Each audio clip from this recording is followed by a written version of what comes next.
これが本物の経営だ。心臓を捧げよ。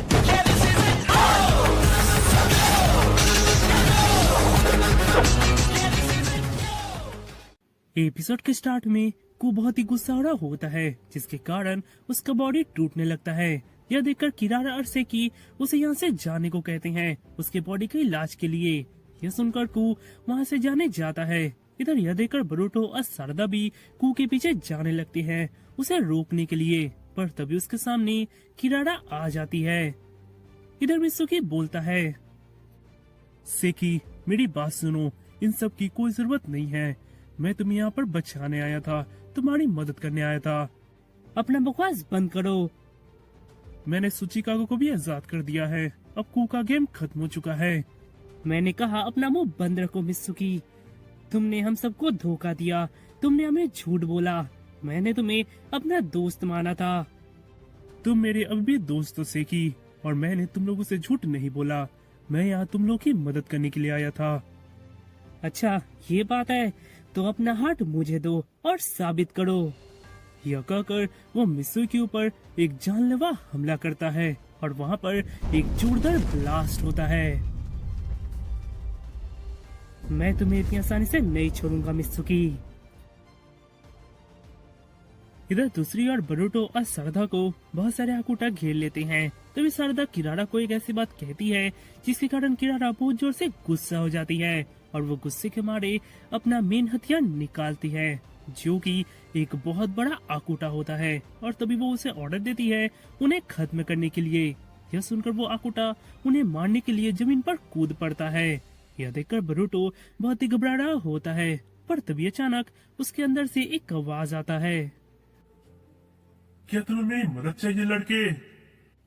हाँ याद आया, समनिंग जुत्सु। और तभी हम देखते हैं तो वहाँ पर गार्गा आ जाता है, जो कुछ पलों में ही उस बड़े से आकुटा को नीचे फेंक देता है।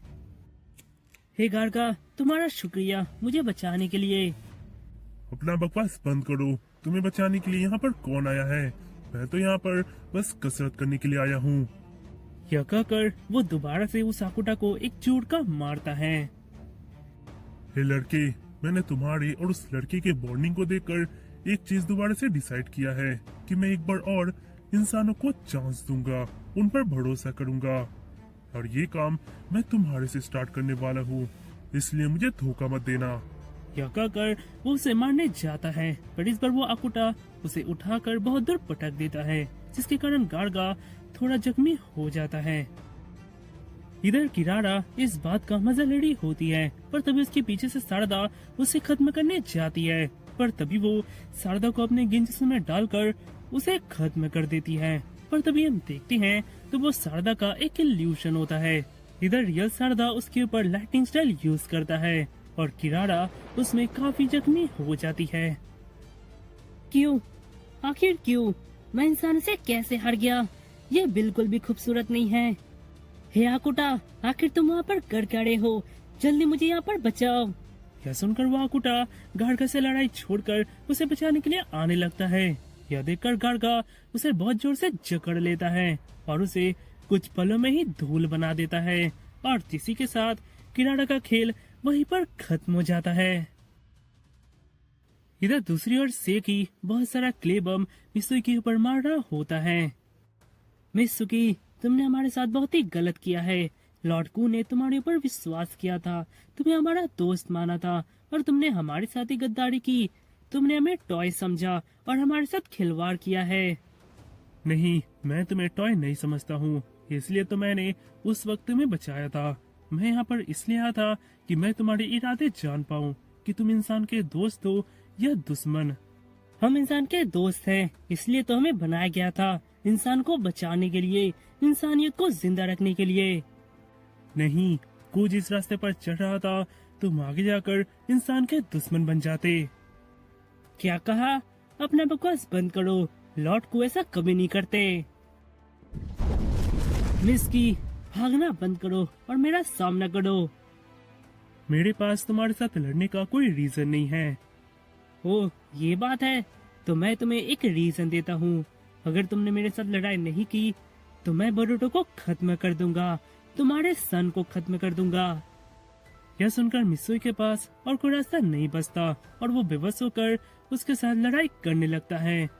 इधर हम देखते हैं तो कुछ देर की लड़ाई में ही सेकी मित्सुकी से हार जाता है।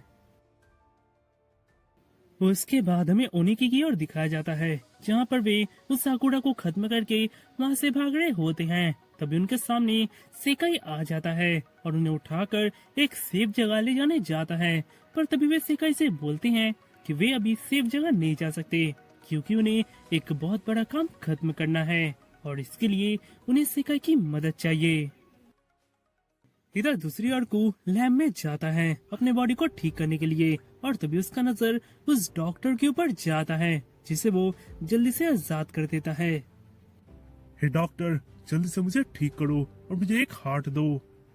एक्चुअली हार्ट तो सब जा चुके हैं, क्योंकि जिस डोनर को हमने पकड़ा था उसे मित्सुकी ने आजाद कर दिया है। मित्सुकी, यू बास्टर्ड। ठीक है, तो मुझे तुम्हारा हार्ट दे दो। उसके बाद हमें सेकी की ओर दिखाया जाता है, जहाँ पर उसकी सांसें अभी भी थोड़ी चढ़ रही होती है। इधर मित्सुकी बोलता है, हे सेकी, अगर तुम कहो तो मैं तुम्हें एक हार्ट दिला सकता हूँ, क्योंकि मुझे पक्का मालूम है कि जिसने मुझे बनाया है वो एक हार्ट का इंतजाम तुम्हारे लिए कर सकता है। नहीं, इसकी कोई जरूरत नहीं है, क्योंकि मुझे पता है कि मेरा बॉडी अब चल नहीं सकता। ये तो बहुत ही गलत बात है। जिस चीज को मैं चाह रहा था वो चीज तुम्हारे पास शुरुआत से ही था, एक ऐसा आदमी जिसे मैं प्रोटेक्ट कर पाऊँ। तुम्हारे पास बरूटो था। इंसान इसलिए ताकतवर बनते हैं क्योंकि उनके पास कोई होता है जिसे वे बचा सके, पर मेरे पास तो ऐसा कोई नहीं था। हे मित्सुकी, क्या बरूटो सच में तुम्हारा इतना अच्छा दोस्त है कि उसे बचाने के लिए तुम मेरे से लड़ने तक को तैयार हो गए? तुम्हारे साथ लड़ने के मेरे दो रीजन थे। पहला, मैं बरूटो को बचाना चाहता था और दूसरा, मैं तुम्हें रोकना चाहता था, क्योंकि तुम भी मेरे बहुत अच्छे दोस्त हो, क्योंकि तुम मेरे फीलिंग को समझते हो। मुझ में और तुम में कोई ज्यादा अंतर नहीं है। क्या सच में? तुमने तो मुझे इमोशनल कर दिया मित्सुकी। मैं कह सकता हूँ कि अभी अभी किरारा जा चुकी है। मैं भी उनके पास बहुत जल्दी जाने वाला हूँ। हे मित्सुकी, हम अभी भी दोस्त हैं, राइट? हाँ, हम अंत तक दोस्त रहेंगे। इधर दूसरी ओर सुचिकागे और बाकी सब उन नाकुटा से लड़ रहे होते हैं। इधर बरूटो और सरदा उस लैब के बहुत करीब आ जाते हैं। तभी वहाँ पर मित्सुकी भी आ जाता है। इधर तभी को उस दीवार को तोड़कर बाहर आता है। तो तुम लोग मरने के लिए आ गए, बेवकूफो। हे बरूटो, उसके चेस्ट को देखो। मुझे जो चाहिए था मुझे मिल गया। अब तुम लोगों को मुझसे कोई नहीं बचा सकता।